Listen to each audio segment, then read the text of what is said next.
What's up, everyone? Hello! Hey, Hey, we're here. It's Queer Comedy Hour. Hey, yay! big party. Woo, party noises. Woo! I'm so excited. For those who are not familiar, who have never been to the show before, this is Queer Comedy Hour. Welcome, welcome, welcome. This is my lovely co-host, Marissa Farmer. Marissa Farmer. And this is my incomparable co-host, Chloé Cunha. and this is my cat. Oh my God. Wait, who's this co-host? This is my co-host, Shiza. She makes a lot of meows and whines. Oh, wow. Truly the benefits of a virtual show.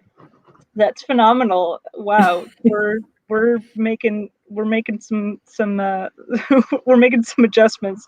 From now on, that cat is going to be in every show. You hear that? She is. Excellent. I hope everybody's having a good week. We are we're vaccinated somewhat. Me half vaccinated. Marissa, as of today, just got the second shot. How are you feeling, Marissa? Yeah, 8 hours ago, got my second Fauci, and I'm stunning. I'm doing great, except I can't think. Yeah, so I know, I feel like we say this every show, but it might get a little loopy tonight. It might get a little silly. Yeah. Because that's our secret. They're all loopy. Yeah, we're both dealing with the after effects of public health. So so that's happening. This is very fun. I do have some unfortunate news for anybody who has been to our past shows and Let's was hear it. following. Yeah, if anybody was following the surprise nipple pasty saga, unfortunately, me and my girlfriend have broken up amicably. But what that means, unfortunately, is that no more surprise nipple pasties. I know, yeah. For those who have not been to the show, I have been surprising my now ex-girlfriend with surprise nipple pasties of varying, let's say, design. Anyone can do this. They are available on Etsy. The idea is free. If you have a partner, please do it. Please get some. And even if you don't, because that's the thing, is I still have some left over. So that's going to be a fun surprise for the first person that I hook up with. Ta-da! Yeah, send the bar real high. I really want my next lover to know exactly what I'm about. And that is strange nipple designs. So yeah, perhaps the saga shall continue, but for now it's put on hold. Yeah, so that's the main thing going on in my life. You know, I don't know. I wrote a lot of breakup jokes, and I had done them in a couple other spaces. And sometimes they're very fun, and other times people are like, "No, I just feel bad for you," and I'm like, "No, I was hoping you would laugh." Chloe, if you tell one right now, I promise I will laugh. Okay, good. All right, I'm going to tell you one right now. All okay, right. This was my favorite one. Okay, so. So you know, I'm trying to think of the positives you know, because again, we're staying friendly. It's one of those things, sometimes it just doesn't work out, you know, even if you really like each other. And I'm trying to think about, like, okay, well, what are the things, like, what is our equivalent of, like, we'll always have Paris, you know, like, what is that for us, you know what I mean? And it's funny that we were actually supposed to go to Paris, like, before, you know, the pandemic hit, and so we never went to Paris. So unfortunately, we will never actually have Paris. We literally shall not have Paris. But you know what we will have? What we will have is the day. I'm sorry, I'm laughing because I just keep seeing Rachel in the chat saying, "Oh no." It's that TikTok song. Oh, no. Thank you for something, Rachel. But you know what we will have, even though we won't have Paris, what we will have is, I will always be comforted that the night that you know, Rush Limbaugh died, we were having gay sex, and that, you know, we'll always have Rush Limbaugh dying, and so that's kind of. Yeah. I hold that tight to my heart. It's a really wonderful experience. Man, I gotta imagine champagne, candles, just complete. Yeah, I mean, personally, what I'm picturing is, you know, like, hey, maybe like 5 years down the line, me and my ex reconnect, we see each other, and I'm wearing a fedora because I just wear that kind of hat. I'll say, we'll always have Rush Limbaugh's death. So yeah, it's a nice memory for all of us. Now for all of you. How lovely. I don't know. Personally, I mean, you know, I think that if you break up with someone, you should give 2 weeks notice. Controversial idea. Yeah. But slowly phase it out. I do think it's a great idea. Anyway, how about you, Marissa, other than your impending feeling of tiredness? Man. I think I said this last time, but it's become a problem. The only candy I keep in the house are edibles. So every time I want candy, I'm like, well, I guess I'm gonna get high.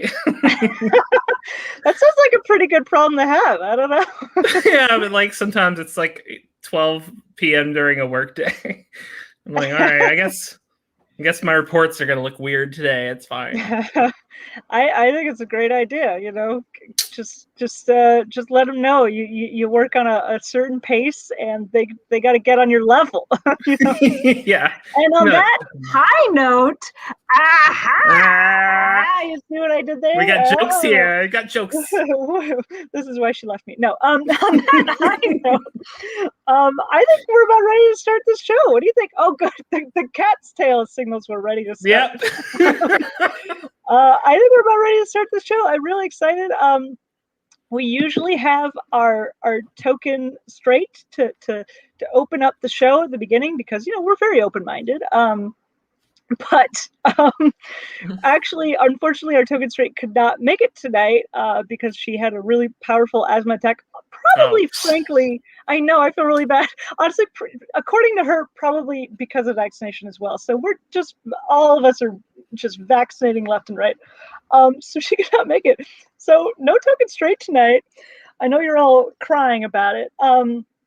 It's a tragic day. So we're just gonna leap right into the game. We're just gonna dive right into the pool of queerness and have a nice swim in its cool queer waters. I'm a poet. Did you know that? There you go. With that beautiful description, I'm so excited for our first comedian. She's a real delight. One of my personal favorites. And I am told has a presentation for us tonight, so that's very exciting. Please put your hands together. Get real hype. Get real excited for Isha Patnaik.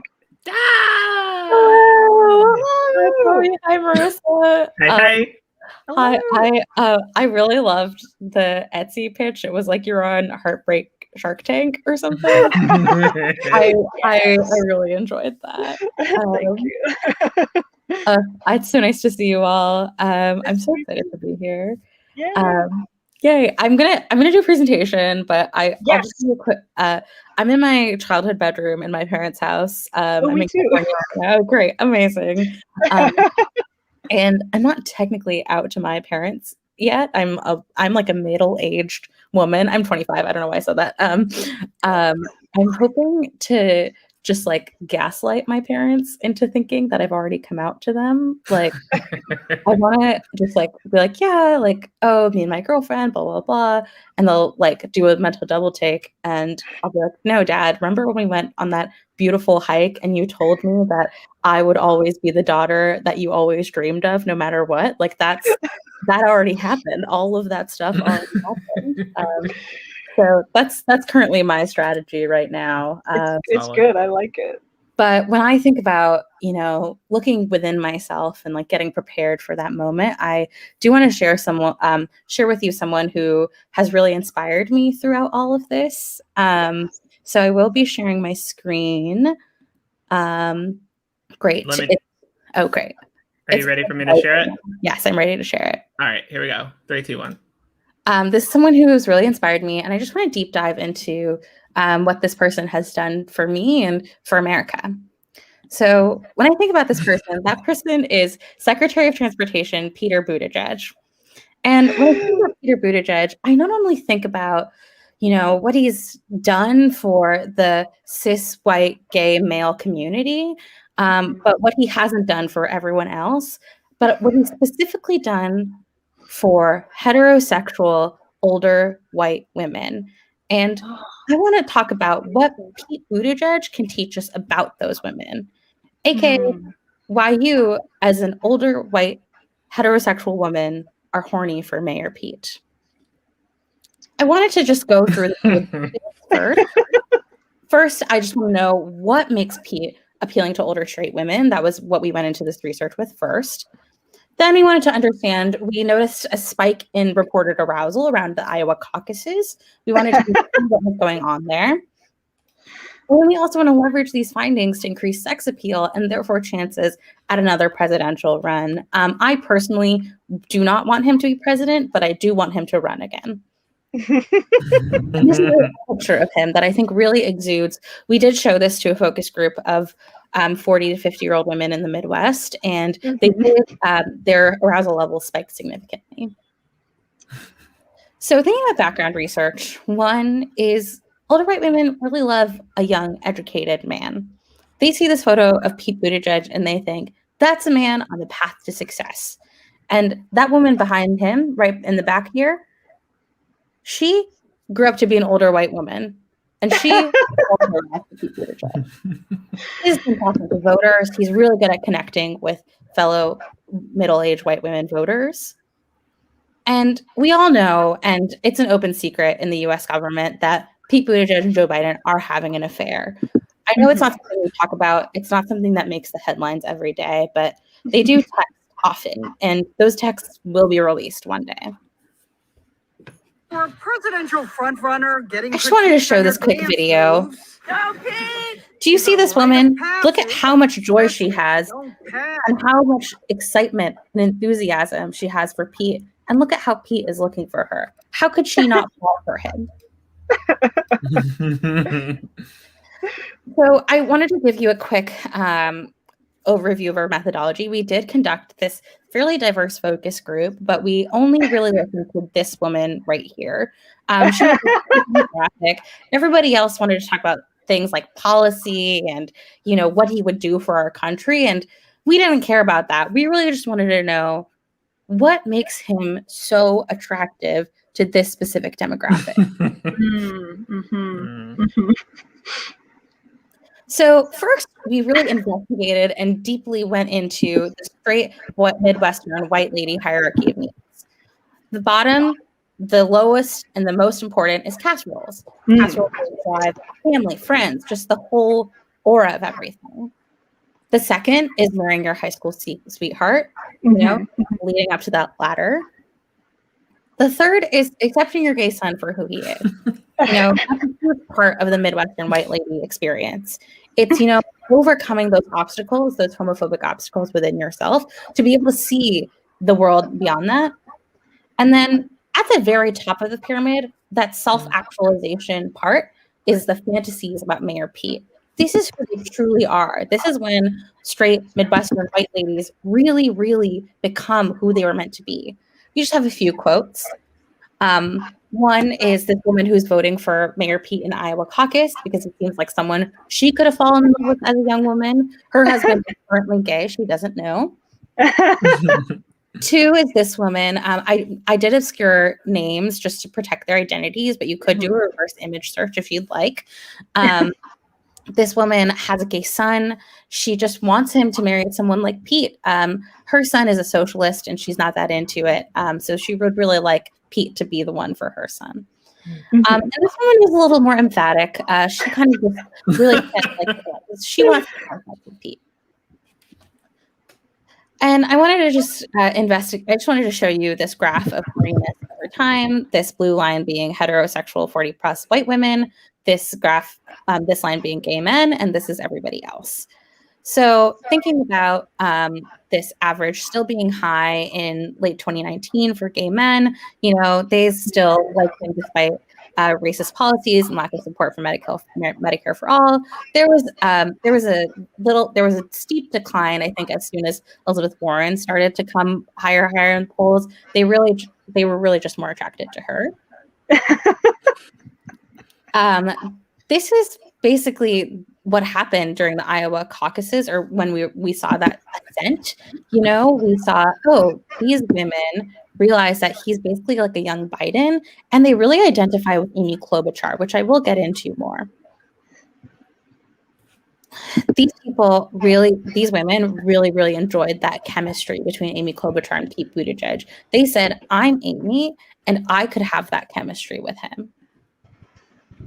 And then obviously we saw a drop off for a little bit, obviously, because he was not nominated. They weren't really interested in having someone who wasn't going to be president. But once he was nominated to be transportation secretary, even though I don't think he walks that fast, he really does capture that imagination again. You know, women are starting to report more like Secretary of Transportation parts of it. Oh, sorry. I think my screen share stopped. Oh, sorry. That's okay. Oh, darn. How much more of it? No, that is all I have. Okay. Yeah. And this is Amy Klobuchar and Pete Buttigieg. Women really see themselves in Amy Klobuchar and not necessarily, and really want to fuck him.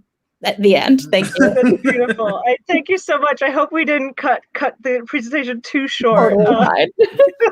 That was incredible. So scientific. Really, truly, you are a woman in STEM, I think we could say. That was wonderful. I learned a lot. Thank you, everybody. Give it up for Isha Patnaik. Yeah. Absolutely incredible. Stunning work of art. I'm blown away. I know. I truly wish that Isha could have gone up. I mean, not to say the rest of our performers are wonderful, of course, but part of me is like, if the whole show had just been that presentation, I think that would have been fine too. But yes, that was very wonderful. Please show your love, show your appreciation in the chat, everyone. I feel like I got a question. We got, yes, Lloyd saying bravo. Yes, excellent. I agree. It was a masterpiece. I'm very thrilled to have our next comedian up. They are somebody that I actually have met online through the interwebs, through the Twitter. Which one of the cool things about this show is because it's virtual, you can have people from all over the place. We used to have people who just were physically in Boston because of the limitations of space and time. But a virtual show, you can have everybody. So this wonderful comedian, they are in New York. They have an awesome open mic. A queer open mic called Are They That's every other Wednesday. It's very fun. I've done it. It's a pleasure. If you like more queer shows, you want more queer shows in your life, you should definitely check it out. Follow them on Twitter. They're very funny. Their @ is their Majesty. I think will show up on their screen as well. And lastly, wanted to give a shout to the new podcast Sudeikis Maniacs, which is all about appreciation for Jason Sudeikis. It's a podcast from Georgia Schenk. This wonderful comedian is in the first episode, and I am sure it's a delight. Please put your hands together, get real hyped, get real pumped up for Maddy Gross! Yay. Hello! A car just decided to park outside our window and bump music, like right now. Oh no, we can't hear it if that helps. Okay, cool. Good to know. Mine comes with a free soundtrack. So if you guys put the name of the copyright is going to take it down. Like, fucking watch yourself. We're thrilled to have you. Yes. Just to kick it off, I'm non-binary. Woo. I want to use only they, them pronouns, but publicly I have to use they, she. As in, everyone must use they, but I will not correct my mom. I actually won't correct anyone because my gender is no worries if not. I'm not out to my mom, so the she is less of a pronoun for me and more of an alibi. Yeah. Like if she asks me about the they, I can be like, oh, I'm just holding it for a friend. And then if she asks which friend, I'll just say the name of a planet because that's plausibly non-binary. I came out to a childhood friend recently, and I thought she'd be cool with it because I know that she has a lot of gay friends. But when I came out, what she said was, wow, I've collected every letter of the LGBT. And you're about to collect these hands. Fucking... That was the best reaction that I've gotten from the other two of them I told, and they simply never responded to it, so their pronouns are going, gone. Cheers to that. I don't think it's because they're transphobic, though. I think it's because that's a Google search they don't know how to navigate.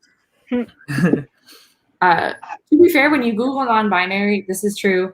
It's not a search result, but there's a little rectangle that pops up on the right, and it has some explanations. But what it actually has is sections for classification, designer, and date of creation. First of all, classification. I did not know that I could have played as non-binary in D&D this whole time. I've been barred. Turns out I had options. Second, it says non-binary. Being non-binary was designed by a person named Kai Rowan. They meant the flag, but my parents are not going to Google search far enough to know that. They're just going to ask me where I met Kai and why I'm using their gender when I could have just designed my own. And then my favorite part is the date of creation because it says 2014, like in the middle of the Obama administration, new gender just dropped. Like Lord's album came out and then non-binary came out. Is there an association there? I think maybe. It might have date of creation. Actually, non-binary was created when the first very cool person's parents fucked. One time a girl referred to our friend group as girlies, and I was like, oh, I'm non-binary, so it's not that. And she said, okay, girlies and thurlies. People will just smack a TH on a gendered term and be like, sure, I did it. Thurlies, fades, gentle femme, vagina, Venus. If you've ever said any of this shit to a non-binary person, you owe them money on Venmo. I am very chill about gender, except for one thing. Blue from Blue's Clues is a boy. Canonically a girl, but blue is the boy color. Her whole body is supposed to be a gender reveal. The human spectrum of gender is infinite. The dog spectrum of gender is whatever I decide it is. Also, everybody knows that dogs are boys and cats are girls. I don't make the rules. Just kidding. I do. Blue is the boy truther. Magenta is also a girl, though, so the good news is now Blue's Clues is lesbian representation. Dogs are colorblind, so Blue doesn't even know that she's blue. She just thinks she's named after Beyonce's kid. Or depression. Huh. Blue is a boy truther. I swear to God. Fucking put it on Twitter. Fight me. People are going to be like, oh, somehow they're going to say I'm a TERF. No, it is somehow horseshoe about Blue's Clues. Anyway, I just found out one of my high school teacher faked his credentials. What? Yep, my chemistry teacher, which is probably the worst subject to have faked credentials in. Oh, Yikes. Honestly, we probably should have known when he said his favorite element was fifth. And when our class project was distilling alcohol, he said he felt like we're all learning from each other. So he did set at least 2 kids' arm hair on fire, but it was just so we could all observe how fucking cool it is to light yourself on fire. I loved him. He was the first person who ever made me feel good at science, which is because he's not good at science. He knew enough, though, because he did teach us, and this is real, how to make C4. So a bunch of high school juniors learned to build military-grade explosive from just a guy. oh my God. I should have been suspicious when one of our units was gunned. It sounds like a joke, but literally every Tuesday and Thursday, I was setting off black powder on the soccer field. And I got an A- for that. For real? That's all the time I have. Thanks, everybody. This is Oh my God. Thank you. Wait, before you go, Maddy, where did you grow up? What? So I'm from Gaithersburg, Maryland, and Wow, that's incredible. The high school I went to was a private school, which is why I think they got away with that shit. It was I only went to private school for 3 years, and the amount of bullshit that schools can get away with when nobody's watching them. That is unbelievable. Wow. Thank you so much. There was a scandal like last year about how like there was like a polyamorous throuple of people that were working in the main office, and somebody's wife was a lesbian. Someone tried to tell him that, and he was like, I know. Anyway. Oh my. Wow. Well, that's fine, I guess. Yeah, It's less don't ask. scandalous than the chemistry teacher teaching. Wow, I am blown away by that. Pun not intended, but Are you sure? I'll take it. Thank you so much, Maddy. Everybody give it up. Wow. Unbelievable. I love how much we learn about each other on these shows. Yeah. Maddy Gross, everybody. Check out the mic. What a delight. I am having such a fun time. Let's just keep this gay train a chugging. Our next performer, I am delighted to have just a real peach. I know I always say one of my favorite people, but I truly booked my favorite people because I can. I'm greedy with power, and the thing I'm doing with it is being nice. Just so funny, hilarious, and a delight. And I'm excited to share her with you all. Please put your hands together. Get real hyped up for Srilatha Rajamani. Hello. Hi, Chloe. Hi, Marissa. Super happy to be here. It was hilarious. Maggie show was hilarious. I'm getting my vaccine, my second shot of Moderna tomorrow, and I am also very excited about that. Primarily because I'm in New York City. Everyone is posting about getting their vaccine. They're like, "Hey, I got my vaccine. Now let's get me. I'm ready to get booked." Now I don't have expectations of getting booked because of a vaccine. Like a vaccine is not going to suddenly make me funnier or likable, So it is not that. But it's an aspiration, like everyone is doing it. It's sort of like getting a brand name item, what are you wearing today? Oh, Pfizer. German. Do they know anything about fashion? That kind of a thing.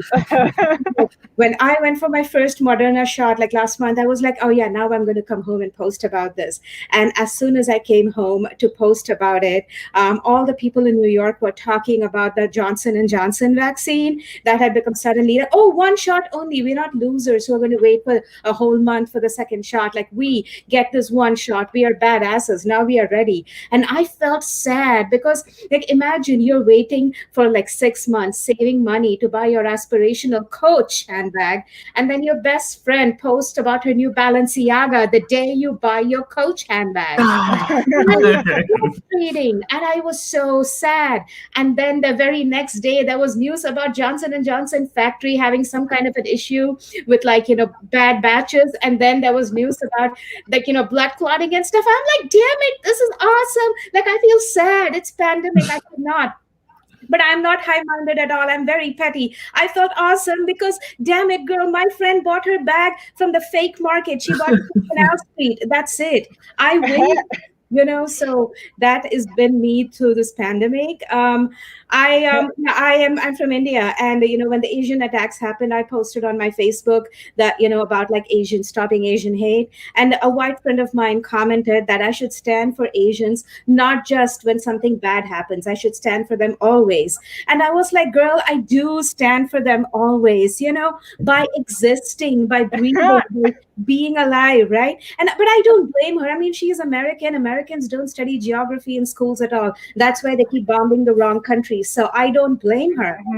I do think white women can be well-intentioned, even if sometimes they don't come as that. You come off as that. Like, okay, surely, okay, I have nothing against white women. I'm basically, the people who book me are white women. So I'm feeling okay. But seriously, I think they, but every day now my friend has been checking up on me. She's like, hey, can we have a mental health check-in? Which is what I don't understand. What is a mental health check-in? Are you checking into Srilatha's psyche like you're checking into a fancy hotel? What is that? Psyche for a good time? I don't get it. Okay. But, and also, are you capable of handling my real emotions when you check in? Because, girl, you couldn't handle the truth when I said I don't like avocados. And I like avocados. I don't. They are not tasty. They have the texture off, but they don't taste as good as my snot. And I am very salty about avocados. and about institutional racism. I get that. But I feel sorry saying that, because saying you don't like avocados is like, you're just going against white women culture. And I hate doing that, because white women, they like me as a comic. They book me. They like me as a person. I'm just enough ethnic and edgy, but I'm also very safe. I'm like the avocado of humans, and my neck and my pits smell great, by the way. Okay. So I apologize. I do think Christians are way too obsessed with the devil, like Little Nas X video happened, and they've been like, first of all, I think the video was not against Christianity. It basically shows Little Nas X getting nailed just like Jesus was. And there is blood. And that is what Easter is all about. Blood and zombies is basically what Easter is all about. So I do think the video is not against Christianity. But also, why do Christians don't like anything anal is what I don't understand. Now, I am asexual and celibate, which means like nothing has squirted into any of my holes except my bidet. Okay. My Christian friend, who we became friends because he said, he's an evangelist, by which I thought he is a fan of Neon Genesis Evangelion, the anime. Yes. No, he was a fan of Jesus Christ. He once told me that my bidet is unchristian. And I was like, you don't understand the purpose of a bidet. A bidet gets things out. It doesn't put things in. Bidet doesn't simulate sex at all. Also, I think toilet papers are more like sexual. You're either like finger banging or scissoring. Basically, that's what you're doing with it. Right? And honestly, my bidet squirts water into my hole. So if there is anything that is truly holy water, it is that. Justice for the bidet, right? But I don't the devil situation. I don't understand that either, because I know churches use devil to create fear, and I'm the product of Asian Indian parents. I am the product of fear. Like, I am in 3 separate WhatsApp chat groups with 2 parents because of fear. Like, really, that's it. But Indian parents know how to escalate. Like, if I don't respond to their WhatsApp message in like about 6 hours or so, mom will be like, hey, you know what? I'm worried about you. I think we should come and live with you. Fear escalation, right? Right. That it does, like, Christians don't escalate. Where do you go from the devil? Like, what else, right? The devil sort of is like a dick pic in my estimation, right? One dick pic, fine, interesting. Is that what it really looks like? Like, why do they not take a picture, when it is like inflated or when it is truly big? Why is it a tiny devil? I don't get it. Second, that's also interesting. Is that a hairy mole there, or are the pubes just happy to see me? I don't know. Second, fine. But after that, what, right? I would rather see pictures of dildos. Like, show me dildos. Dildos come in different colors, different shapes. Like, dildos can be multifunctional. Like, I have a dildo that I used to make naan during the pandemic because I couldn't order food, and I have there are dildos that come with water faucets, like a moist dildo, if you may. So dildos, I don't know. Dildos can be used as a massager. What dick ever massaged except a man's ego? Please tell me. I'm Srilatha Rajamani. Thank you so much. So excited to be here. That was fantastic. Yes, Srilatha. Everybody give it up. I completely agree with the dildo idea. I have always said, I think, if a penis is gonna be a thing, then penises should be fun colors.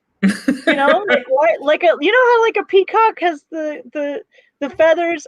Why aren't penises like electric green by default? I just think that's just a design flaw in evolution. Truly, Chloe, I've got an idea for an app. Yeah, it's gonna be like Instagram. It's gonna add filters for penises, so it gives them colors and makes them more interesting. That's fun. We got a good idea. You told me, so now it's our idea. No, you got a good idea on your hands right there. That is excellent. Srilatha, everybody, always a delight. We have 2 more fantastic comedians for you. Our next comedian is one of my favorites. has been on the show a couple times. Both in person back in the day, when we had an in-person show, and we're delighted to have her here virtually. Has a lot of shows coming up. I think if you check out her website, you should be able to see some more shows if you enjoy and would like to see some more. In the meantime, get real excited, get real hyped up. Put your hands together for Rachel Dunbar. Yay! Hello. Hi. Okay. Oh, my video is working. All Yay. right. Awesome. I didn't know I had a website, but cool. Oh, I thought you did. Sorry, I don't either, so no pressure. All right. Happy Black History Month, everybody. Yes. That's right. You heard me. I know it's not February, but guess what? I don't need some calendar, okay, to tell me when Black History Month is over. Okay? Especially not the white man's calendar. It's got Black History Month, the shortest month of the year. So anyway, in honor of Black History Month, I thought I'd share a few things with all of you, like my Venmo username. Yes. I'm not kidding. Get your phones out. I know you have the app. My username is Rachel-Dunbar-5. Let's go. I'm trying to get my reparations this year. If you don't have money for me, that's fine. I will accept large plots of land. Or a mule. Matter of fact, I don't care about the money. I don't care about the land. I just really want a mule. What can I say? I got things I got to transport. I was recently mistaken for another Black female comic. Someone just came up to me and went, "Hey, Tookie." And this is something that happens to Black people a lot. Like, white people will mix us up with the one other Black person that they know. And so my question for white people is this, right? How do you keep mixing up your Black coworkers, but you have enough space in your brain for like all of the dog breeds? Yeah. Like, how does that work? I get a lot of racist trolls. I created a group on Facebook just for Black comedians, and this white guy came to my post and he was like, "Why does it just got to be for Black comedians? Like, you wouldn't like it if I went and made a group just for white guys." And like the worst part about that interaction was like his last name was like Jankowski or something like that, and I was like, "Wait, Jankowski? It's like Polish, right? Like, that's not even a top tier white." Like, it's one thing for someone to be racist to me, but for that person to be like a second string white, like, that's just embarrassing, So I am an out and proud pansexual woman. You're welcome. For those of you who don't know what it means, it basically means that it's like being bisexual but more specialer. It basically means that I'm attracted to people all across the gender spectrum. It's very rewarding to be attracted to all of the people and have none of them like you back. It's a big problem in the queer community. Speaking of which, I've been thinking about all the people that have made the gay community look bad recently. Like Ellen DeGeneres and Pete Buttigieg, as we saw, and Jeffrey Dahmer. Because when Jeffrey Dahmer got caught, all the gays were like, "Damn it, Jeffrey, you were just supposed to eat the ass." And I know what some of you are thinking. Like, you had no idea Jeffrey Dahmer was gay. That's okay. The police investigating his crimes had no idea either. When they found out that Dahmer was picking up his victims from gay bars, they were like, "Well, he just likes to go there for the music." You just can't get enough Donna Summers. The police were so convinced of Jeffrey Dahmer's innocence that when one of his victims tried to escape, the police brought that guy back to Jeffrey Dahmer's house. Oh, yeah. And to the police, I get that you're so bad at your job that you have no idea something murdery is happening. But you see this like half-naked, drugged-out kid with this older guy. Like, you have to at least know that something gay is going on, right? This is absolutely true. The police officer that brought Jeffrey Dahmer's victim back to him went on to become the president of the Milwaukee Police Union. So just imagine the collective bargaining agreement this guy pushed for when he was in charge. He's like, okay, we want paid overtime. We want 5 vacation days a year, and every once in a while, we get to return a victim back to a serial killer. It's in the contract.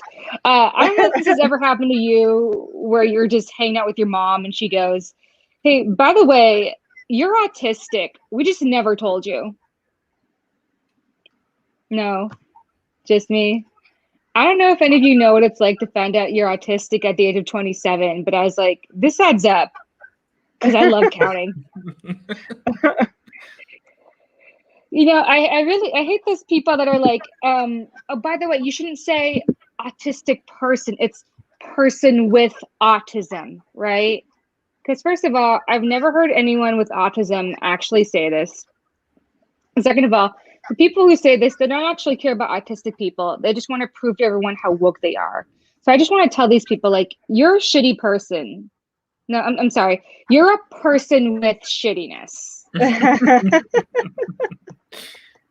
You're just high functioning on the shit spectrum. So I'm adopted. My parents are white, and my siblings are adopted as well. I'm Black. My sister's Indian. My brother is Vietnamese. And our parents are white. So when we go out together, we don't look like a family. We look like a focus group. We listen to a lot of white music in my house, as you can imagine, like a lot of Fleetwood Mac. That's a white band. I didn't listen to music by Black artists for a really long time until I started making friends with kids in high school. And one time we were all hanging out, we were listening to music, and we were listening to Stevie Nicks' The Edge of 17. We're all singing along. Turns out it wasn't actually The Edge of 17 we were listening to. It was Destiny Child's hit Bootylicious. Which is, some of you may know, just samples The Edge of 17.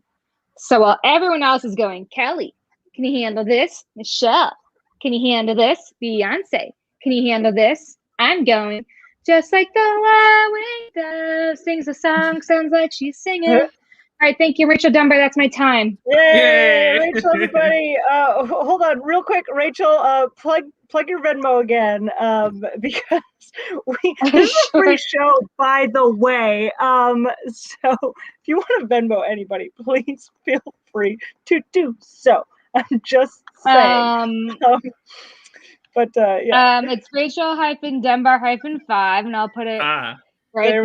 There we go. Nice. Send me my reparations. There you go. Hell yeah. That's great. Rachel Dunbar, everybody. Give it up. Thanks. Yes. Oh, Marissa, how are you feeling? Are you still okay from your vaccination earlier? I don't know what time is anymore. You're doing great. We're doing. All right. This is amazing. We're close. We're close to the end of the show, and I'm. This has been such a fun time. I'm really excited. I sort of feel like you know, I want to hug everybody, but then I remembered that it's a virtual show. So we can't do any hugging, unfortunately. This is my virtual hug. Yeah, I was about to say, but we can do a virtual appreciation for our next comedian. Is that a good segue? Is that something? Yeah. Does that have wings? Is that works for me? A thing to go off of? I'm also loopy, Marissa. I'm sorry. That's okay. I hope everybody's having a good time. Yeah, thank you, Rachel. Yes, nailed it. Yeah, please. I see that we have about 20 viewers, something like that. Please do not feel shy to speak up in the comments. Our performers love it. We love to hear from you. Last I checked, I think we have about 20. I haven't looked at it, but yeah, yeah, I'll see that. There you go. Thank you. I'd love to hear from you.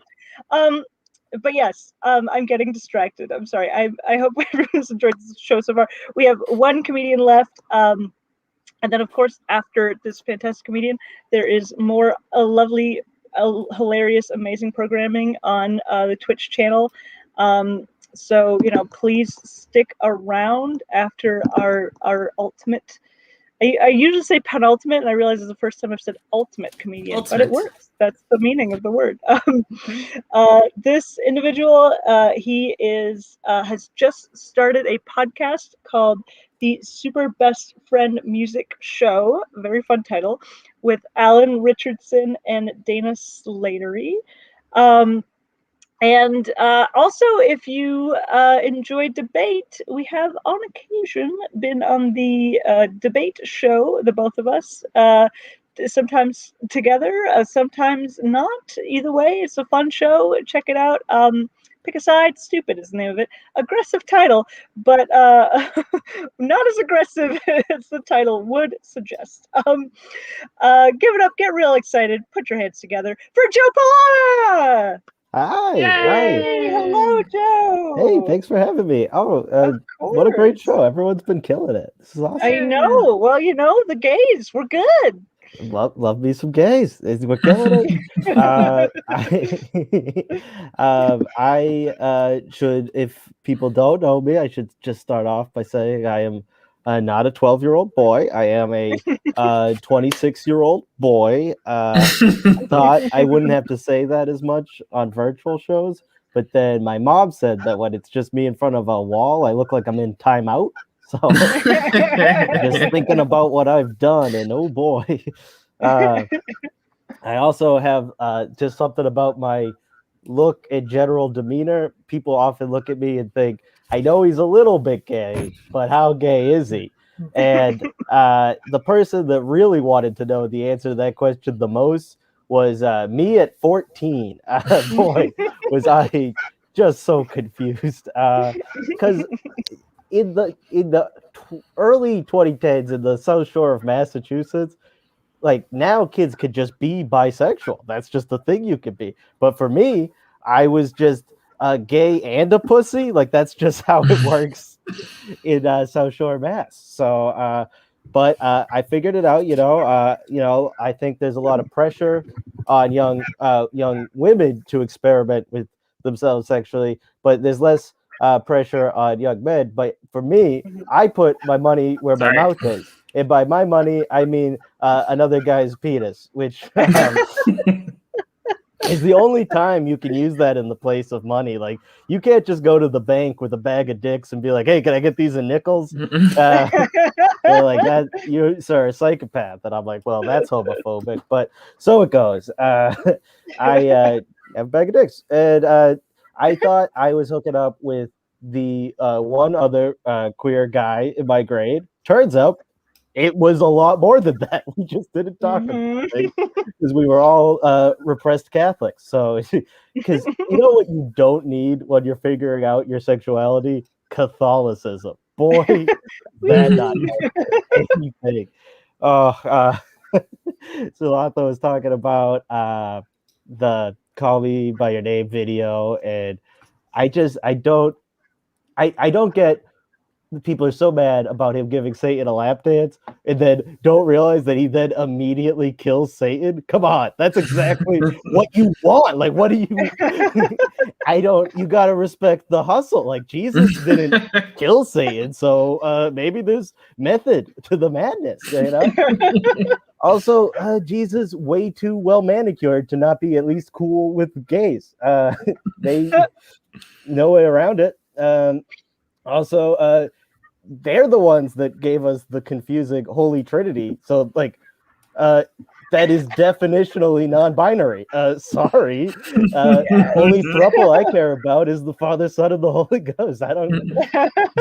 You started this, Catholics. You just don't have the holy cojones to finish it.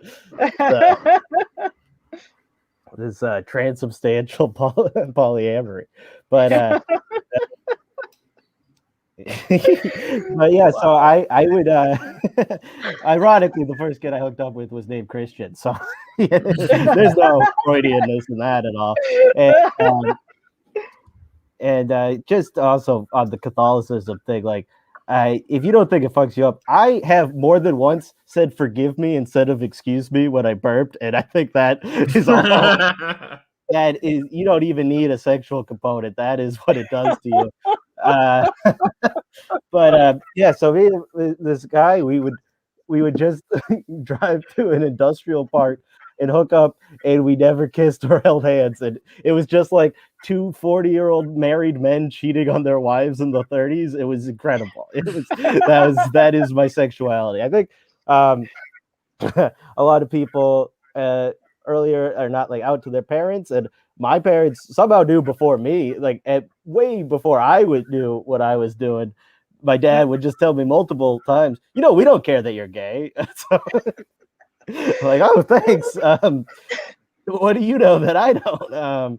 But yeah, I think identity is a complicated thing, and I think like sex.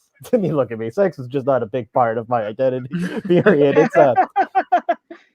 It's a numbers game, really, and there's not a lot of numbers on either side. It's like a soccer match, and the fact that I picked soccer as my sports analogy is all the proof I needed to know I was a little bit gay. But yeah, it's just I feel like I have the sexuality of like an old sea turtle. Like that's my sex drive. Like if I have sex with someone and then they want to have sex again, I'm like, this year? Those eggs are laid. They're in the sea. They'll fend for themselves. I don't know how sex works or turtles. But yeah, somehow improbably I am in a relationship. I'm with a lady at the moment, and I don't mean like. Oh, that sounds terrible to say at the moment. That's not what I meant. But she is a lady currently, and has been the whole time. Keep digging like a turtle. Laying eggs. But yeah, I'm dating a woman, and she is very cool. We've been dating for over 2 years now, and recently she said, "Hey, why don't we try spicing things up in the bedroom?" And I said, "Oh, that is a bad idea because of everything about me." And she said, "No, we'll go easy. Just try calling me names in bed." So I'm like, "All right." But then, like, the words that people tend to say in that situation aren't words that sound good coming out of my face. So it went bad. It just ended up being, "Hey, you like that? You nerd." She didn't. Well, we don't have to do that anymore. Back to minimal eye contact, like good Catholic. Silence. But she is also named Josephine, which is she goes by Joe. So yep, we have like the quirky trait of neighbors in a sitcom. Like we have the same. Oh, we're the Joes. Yep, that's us. That's our life. And if we were in the film Call Me by Your Name, it would have been deeply anticlimactic. But I want to end with just one of the last things my dad said. Before the pandemic happened, we were at a show, like one of the last live comedy shows we went to.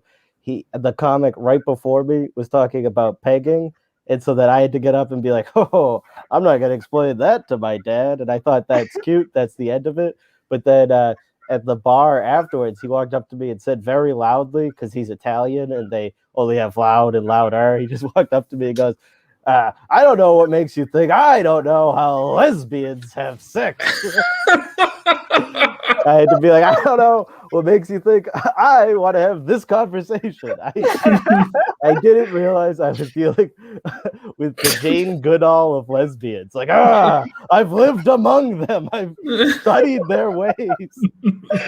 They saw my bowl cut and accepted me as one of their own.